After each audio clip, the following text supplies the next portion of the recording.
আসসালামু আলাইকুম ওয়া রাহমাতুল্লাহি ওয়া বারাকাতুহু। হাসান আল বসরিকে জিজ্ঞেস করা হলো, আপনার ধার্মিকতার গোপন সূত্র কি? তিনি বলেন, আমি 4টি ব্যাপার অনুধাবন করেছি। সেগুলো হলো, 1, আমি জানি আমার রিজিক আর অন্য কাউকে দেওয়া হবে না, এই জন্য আমার হৃদয় তৃপ্ত হয়ে গেছে।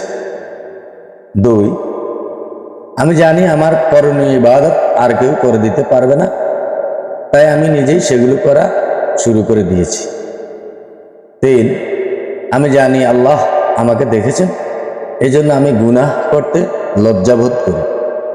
4, আমি জানি মৃত্যু আমার জন্য অপেক্ষা করছে, এই জন্য আমি আল্লাহর সাথে দেখা করার জন্য নিজেকে তৈরি করতে শুরু করেছি। আল্লাহ পাক রব্বুল আলামিন আমাদের সবাইকে বুঝার এবং আমল করার তৌফিক দান করুক। আমিন। ওয়া মা তৌফিকু ইল্লা বিল্লাহ। আসসালামু আলাইকুম ওয়া রাহমাতুল্লাহ।